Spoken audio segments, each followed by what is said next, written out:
Bienvenue au jardin vous est proposé par Fertactive. Des engrais solubles pour votre potager, vos plantes fleuries et votre verger. Retrouvez nos produits en jardinerie spécialisée et sur www.fertactive.com. Fertactive, l'essayer, c'est l'adopter. Prendre soin de son jardin n'a jamais été aussi facile avec Oriange 3 en 1, la nouvelle innovation Solabiol. Grâce à la technologie de l'hydrodistillation, Oriange 3 en 1 utilise toute la puissance de l'huile essentielle d'orange.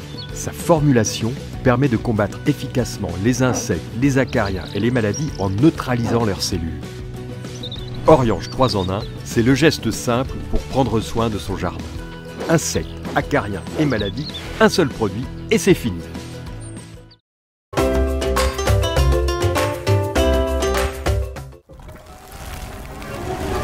Ils arrivent pour envahir votre jardin. Ne tremblez plus. Encore une mission pour Roundup. Il s'attaque aux mauvaises herbes en 1 heure seulement et contient une matière active existante dans la nature. Bienvenue au jardin. Une émission 100% nature, animée par Patrick Mulan et Roland Motte. Et oui mes amis, nous nous retrouvons ce samedi 11 juin, le 23e du mois de prairial dans le calendrier républicain français. On vous dit ça tout le temps parce qu'il y a une plante qui est associée à chaque jour, et aujourd'hui c'est le chèvrefeuille. Alors avant de démarrer cette chronique sur le chèvrefeuille, je voudrais vous citer Guy de Maupassant. Il a dit la chose suivante: le chèvrefeuille géant, grimpé sur le mur de la maison, exhalait des souffles délicieux et comme sucré, laissant flotter dans le soir tiède une espèce d'âme parfumée. Si vous savez faire ça, vous appelez Guy de Maupassant et vous pouvez faire des bouquins. C'est pas mal quand même, Marc-André, ça. Ah, c'est joli, oui. C'est joli. C'est vrai que c'est une odeur absolument superbe. Ce chèvrefeuille, d'ailleurs, il a une petite particularité. C'est qu'il oblige les insectes à le polliniser parce qu'on ne peut pas se poser. Donc l'insecte est obligé de se stationner comme il peut à cause de la devant la fleur. Bah oui, il n'y a pas d'atterrissage possible. Ouais. Et en se stabilisant comme il peut, il se prend à la tête les étamines, le pistil, et il est obligé de passer par la case pollen s'il veut un peu de nectar. Voilà, les plantes sont malines, on en parle régulièrement dans cette émission. Donc nous sommes dans le genre Lonicera, que l'on doit éventuellement à Monsieur Linné comme d'habitude. La famille est intéressante, les caprifoliacées. Il y a quoi là-dedans, monsieur ? Il y a de l'abélia. Oui. J'ai lu mes notes, l'abélia, du Colwitsia amabilis, qu'est-ce que j'aime bien encore, de la symphorine, et puis la valériane et du végélia. J'ai dit les plus intéressants. Oui, parce qu'il y en a que tu ignorais, l'hypnosia par exemple. Oui, voilà, tu vois c'est pas ça. Ce que c'est que l'hypnosia, qui fait des très très belles fleurs, qui est une plante vivace. Les cesteria quand même. Ah oui, les cesteria, c'est sympa ça. L'arbre faisant. D'autres caprifoliacées qui t'intéressent? Les viornes sont des caprifoliacées. Oui, bien sûr. Ah oui, là il y en a un paquet, oui. Je ne sais pas si les viornes ne sont pas passées dans les adoxacées aujourd'hui. Faudra qu'on révise ça. En tous les cas, il est amusant de constater que la famille des caprifoliacées n'est pas attachée à un genre, quand on a par exemple les astéracées, comme on a les fabacées, etc. Là, on est sur caprifoliacées, c'est quoi?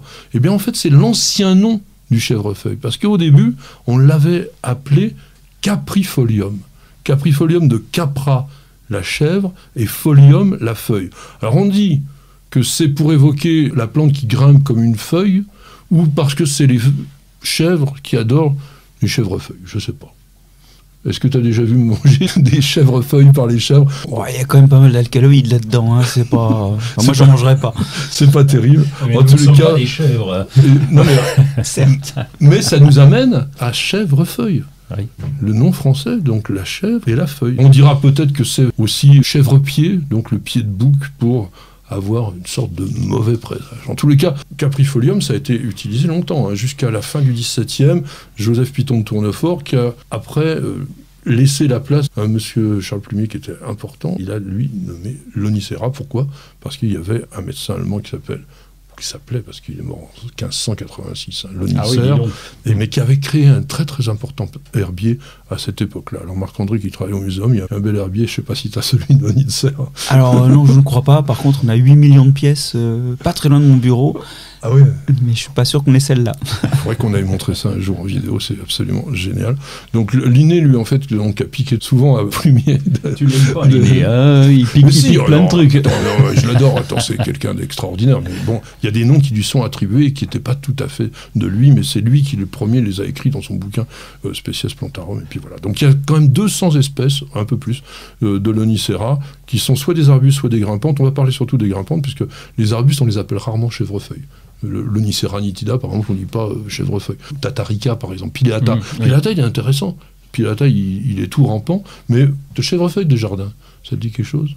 Absolument rien. Mais non, si, on en a un qui est un Kamchatka, mais c'est pas celui-là. On est toujours dans les chèvres, on est sur l'Onicera caprifolium. C'est un chèvrefeuille caduc, alors grande plante grimpante, plante grimpante, 6 mètres de hauteur. Souvent les bouquets donc, sont parfumés chez le chèvrefeuille pour attirer les insectes, forcément. Et oui.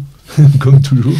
On reparlera des parfums tout à l'heure, d'ailleurs tu nous en diras des détails. On aime bien au jardin cultiver l'Onicera hybride Ecroti, qui est persistant, enfin semi-persistant, lui, fleur rouge à l'extérieur, crème à l'intérieur. Il y a aussi Goldflame qui est entièrement rouge vif, chèvrefeuille du Japon, on ne peut pas y passer à côté. Blanc ou jaune pâle, parfumé également.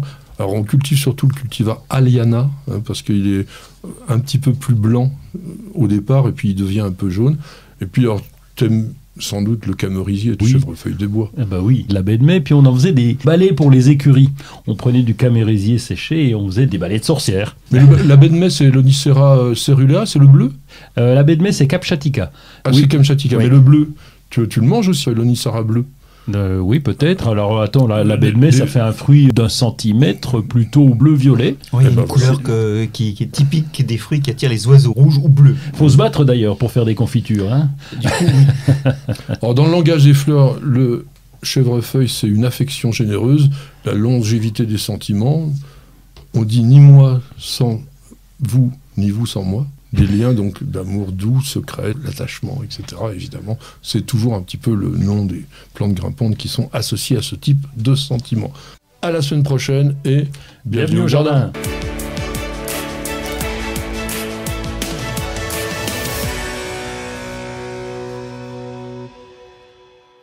Vous avez écouté Bienvenue au jardin avec Fertactive. Des engrais solubles pour votre potager, vos plantes fleuries et votre verger. Retrouvez nos produits en jardinerie spécialisée et sur www.fertactive.com. Fertactive, l'essayer, c'est l'adopter.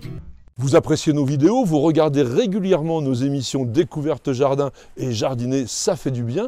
Alors n'hésitez surtout pas à vous abonner. Il suffit de cliquer sur la cloche et vous serez tenu au courant de toutes nos mises en ligne et ceci totalement gratuitement. Et sachez également qu'il existe un site internet sur lequel il y a énormément d'informations, de réponses à vos questions, de dictons et de citations. Alors www.newsjardin.tv, c'est la bonne adresse.